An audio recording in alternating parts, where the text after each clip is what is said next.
The disc from the Nexus files, one that could bury half the boardrooms in this city. I kept it hidden. Someone just decided it was time to come and take it. The disc! Hand it over and die quick! 3 against 1. Poor odds for them. Not today! Never trust distance when the room is small.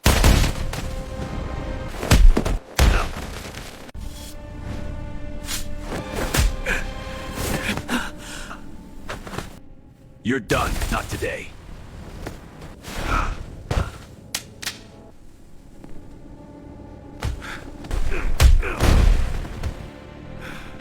They were good, but they were sent by someone better.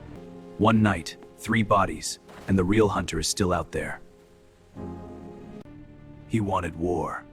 He just declared it on the wrong man. Magnus Hale, the man who owns half the city. The game just got personal.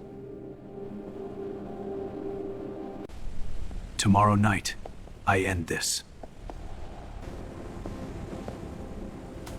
And I never miss.